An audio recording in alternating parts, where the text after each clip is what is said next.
Hello and welcome to Will Watches. This is Attack on Titan Season 4, Episode 23. So I'm really hoping this one focuses on the situation with Connie.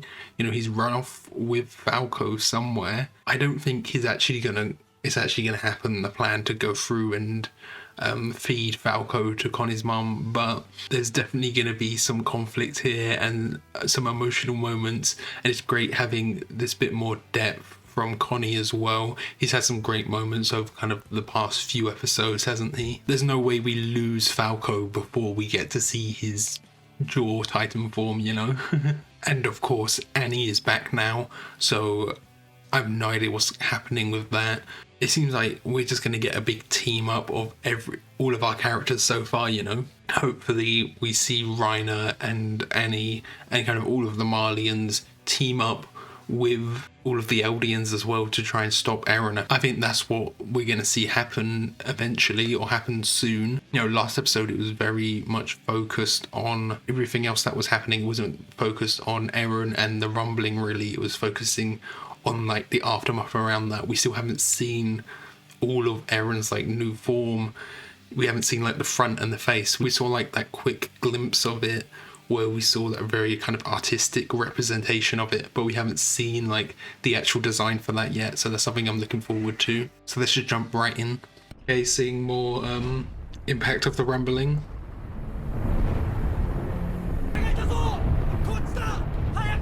Yeah, it's more like a disaster movie now, just rescuing survivors. Yeah, he's taking all the blame.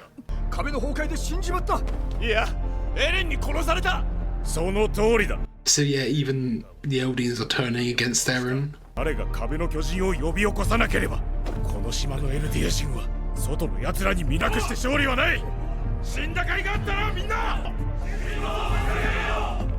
Yeah, again, the kind of bastardization of the Sasageyo.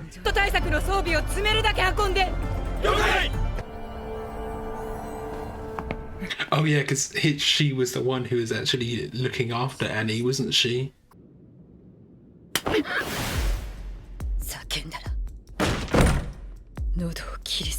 Oh, she's just using that as a weapon, okay. Oh, so she can disguise herself, but... yeah. I was just thinking that. Have her muscles like atrophied and she's been in there so long.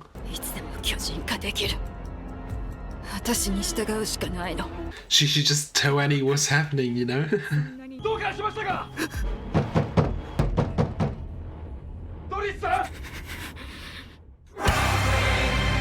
I think she's gonna turn him away anyway, and this is the first time I can watch this with no spoilers at all, not cut out or anything. Okay, so yeah, the rumbling, obviously, that was a big spoiler in it. I love that effect, how the ground kind of broke up almost in cubes. It was almost like a Yutaka Nakamura kind of art style, the kind of very blocky movement of it. And then showing Annie back again, although they showed that whole right after, there's like some of this is flashback. There's Warhammer there. I will know. It's so good. The bridge there is so good. And they actually showed the rumbling in Eren's new form. Wow. Sunset.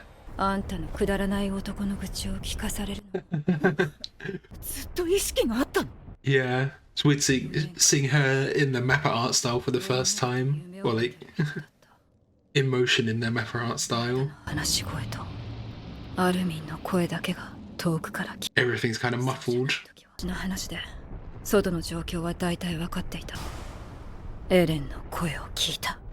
Oh yeah, she heard Eren's voice as well, so she knows about the rumbling. She knows that it's all happening. She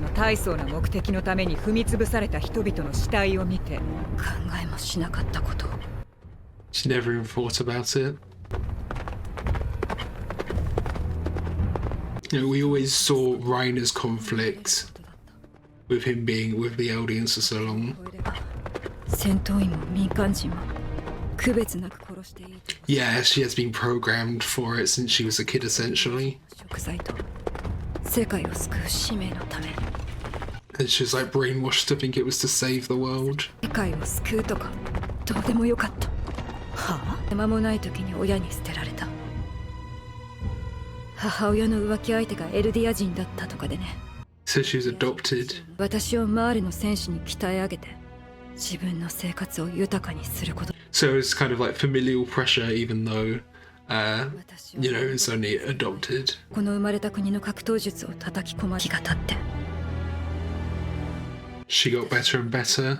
そうなるまでに痛めつけられた分を男に返した。Yeah. とまともに歩けない体にしてやった。So she's the reason that he can't walk. Wow. 男は喜んだ。Yeah, that's what he wanted though. あんたの話を一方的に聞いたんだから。自分を含めて命というものに。Yeah, it's just kind of very nihilistic until a certain point, no? 島へ向かわさ。男は膝をついて私に謝った。Okay, so you realize the error of his ways, but she was too changed for that point. 名誉マーレ人の称号も。She's working for all of that time, but only for him to change his mind at the last minute. 手がどうでもいいとは思わない。父の元へ帰るためなら、また同じことをやる。So her motivation is returning home, yeah? あんたの父親の元に帰っても、瓦礫としたいしかないと思う。Motivation for her to stop Aaron's rumbling, you know? Yeah, I see them pleading with the Malians. Is there like another isolated group of Eldians they can talk to confirm it?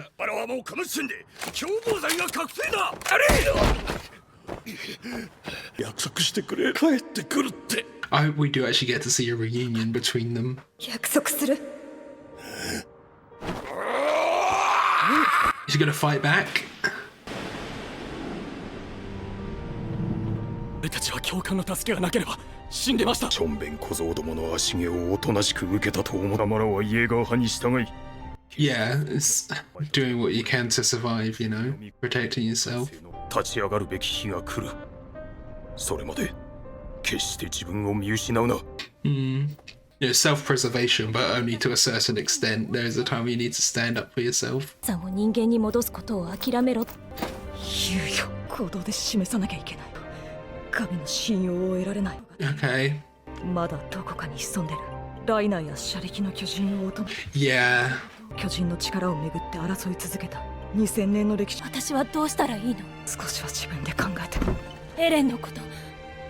Yeah, she needs to be proactive, actually think for herself, do something. ハンジさんと兵長は殺されたかもしれないし。Yeah, it's just all chaos, isn't it? 兵団の指揮系統は機能してない。無秩序だ。Even Armin doesn't know what to do. ごめん。エルヴィン団長がこの場にいたら、こんな無様に当たり散らしたりしな。生き返るべきだったのは僕じゃな。Oh, he's doubting himself again. He thinks it should have been Erwin. マフラーがない。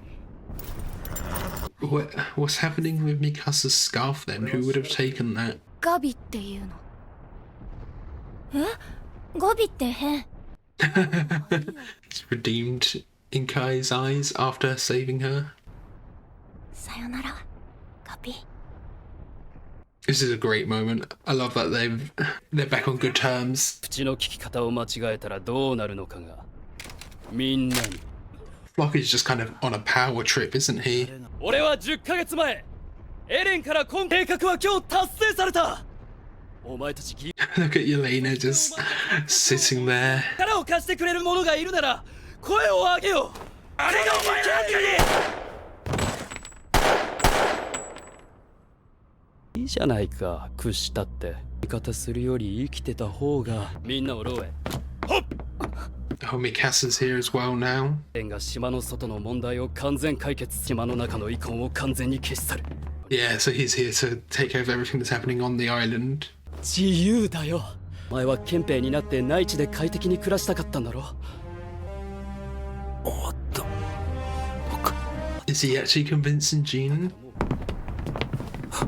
リヴァイ兵士長とハンジ団長はどうした？残念ながらジークに殺された。But they're not actually dead though. They jumped into the river. 助けてもらってありがたいんですが。Oh, boy.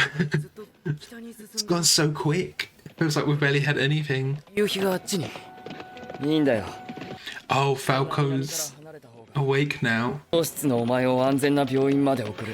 And he's lying to Falco. Falco's just too innocent. He's always getting used by everyone, isn't he? 少しだけ待っててくれ。母ちゃん。ありがとうございます。コニーさん。 Yeah, maybe talking to Flock will actually change his mind. 俺はどこかで見たことある気がするんだ。 Oh, he recognizes him from the airship. 対戦はあのままマーレに戻るようですね。 Straight back to Marley, yeah. 我々マーレ軍の生存を絶望視したのでしょうか。 McGaff and Peak. 何か終わりでしょうか。ない。ただ Oh, Hanji's here. Is she with Levi as well? ちょっと待って。とりあえず食べないで安心ください。 He's not a threat at the moment. 無害の死に損ない。 Okay, so still haven't seen what's going to happen with Connie and Falco, but we've seen now they're on the move. Falco's awake and he's like having a conversation with Connie, and he's put a lot of trust in Connie. But we did see, you know, he does recognize him from somewhere from the airship when he was there with Sasha and when all of that went down. So maybe Falco will, you know, clock who it is before he gets to the destination. I don't know. He'll like realize that he's a soldier. But Connie having this conversation with Falco now will show some of Falco's humanity, and Connie will probably see how great a guy Falco actually is. So it's much harder to, like, you know, give up this living person than it is to give up, you know, if he was just still this limp body, you know. Falco is completely unaware that he even has the jaw power, and he's completely unaware of everything that's happening. You know, I imagine Connie's probably told him that the rumbling started, but Falco doesn't know that he is the Jaw Titan now. So that's going to be a big revelation whenever he realizes that. And it'll probably be Armin who's the one who comes in and saves him now. I'm really glad I stayed till the end credits. I don't know, it just kept going, and I thought there might be something here. And of course we see Levi and Hanji have met up with McGaff and Peak now. And I hope, you know, at this point they can just talk to each other and realize there's a bigger threat here. We didn't need to worry about each other. Obviously, Levi isn't a threat to Peak or McGaff at all. He is still just recovering. I don't know if he's going to get much action before the end of the show now. He just seems too injured to be able to do anything. You know, getting rid of your kind of strongest character is a great way to build the stakes even more, because we're not just here thinking, oh, well, when Levi shows up, he'll fix everything. That's not a possibility at this point now. And I think this will be a great interaction between Peak and Hanji. Hanji is one of my favorite characters, and her, you know, talking to a Titan, she's like, seen this talking Titan that she can talk to now. I wonder if there'll be any fangirling here from her, or if she's kind of past that point now. She knows so much about the Titans now. She has so much info. I imagine this isn't as exciting for her as it would have been in season 1. You know, if this was happening in season 1, Hanji would have just gone crazy. So then we got some more backstory on Annie. You know, 9 years after we first met Annie, we finally have some of her backstory, and her adopted father. All of the stuff going on there was really cool. You know, she's basically been trained to be a warrior this whole time, and it was kind of this parental pressure to succeed. I think that's something a lot of people can relate to. Their parents pushing them into something, pushing them into a job or a certain career path or a certain lifestyle so they can be successful and kind of provide for their parents. That's kind of what this is alluding to. Annie's dad, he wanted her to become a warrior so he could reap the kind of financial benefits of that a bit as well, it seemed. He realizes the error of his ways the day before she's getting shipped off, essentially. So I do really hope they have a reunion and kind of can rekindle their relationship a bit. It seems like it is actually more positive than I thought it would be. You know, after hearing all of these things that he did, forcing her to become a warrior, you'd think their relationship would be more rocky than it actually is at the moment, but she's worried about him and he's worried about her. And then we have everything going on with Flock. Flock is just one of these characters you just love to hate. Even when he first appeared, you know, people hated him, but he's done so much more now. He's done so many kind of evil and nefarious things for the sake of his kind of Jaegerist cause that he's just this really dislikable character, you know. He's a great character, he's very well written, but he's very dislikable. And now, you know, he's saying that, oh, we're free, but it's not really freedom. Maybe it's freedom for him, but he is essentially going on this kind of fascist totalitarian rule over the island, you know, killing people who disagree with him. That isn't freedom for all of these other people, is it? It's just freedom for him. He's just being able to do what he wants. As I said in other episodes, your freedom only goes as far as when it starts to impact other people's freedoms, and that's kind of what's happening with Eren and what's happening with Flock here. They are gaining freedom, but at the cost of so many other people's freedoms. And then there's everything happening with Mikasa's scarf. I really have no clue who could have taken that. My only thought is Louise. I don't see why Louise would have taken it. Like, she might have taken it to give it back to Mikasa, but we did see Mikasa save Louise in the last episode, and I didn't see the scarf on Louise Len, so I really don't know. But Mikasa noticing that it's gone is kind of, again, showing she's thinking of Eren, you know. She took it off as this moment of symbolism, you know, saying like, oh, I'm no longer in control by Eren, but she's still kind of worried about it. But I think it is good to be worried about Eren. We saw in that great scene with her and Armin, they really don't know what to do in this situation. Armin thinks that Eren is a lost cause, but I think going to Eren and trying to talk to Eren and trying to stop Eren might be the best course of action here, and I think that will happen eventually, but we've got to get all of these moving pieces out of the way first. I think what's going to happen is, you know, we're dealing with the aftermath of the rumbling, and then everyone's going to regroup and then all go after Eren. I know that it's very likely that there's going to be a movie, so I just bet that it's the moment when they all regroup and have this conversation like, oh, let's go get Eren. It's going to cut off there, and then the last bit is going to be the movie, you know. I think that's what's going to happen, because this is only 12 episodes, right? So we're like over halfway through. The show's definitely not going to finish in the next few episodes. But yeah, that scene with Armin and Mikasa, we just see Armin so panicked.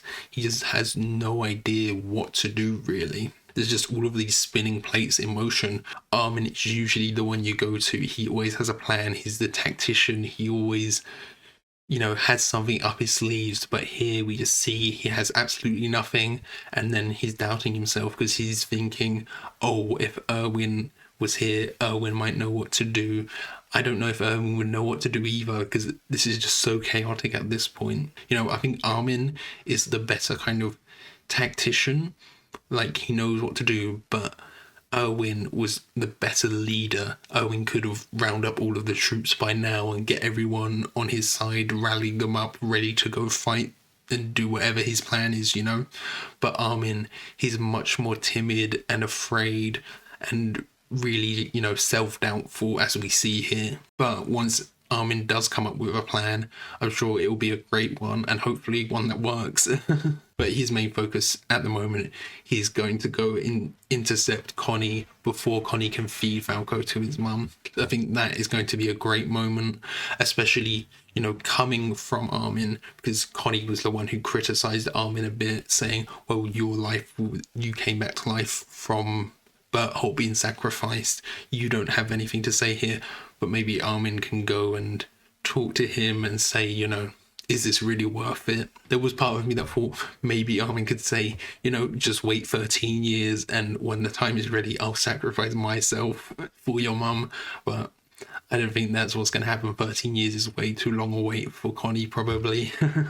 Okay, so I think that's everything. I hope you enjoyed this. See you later.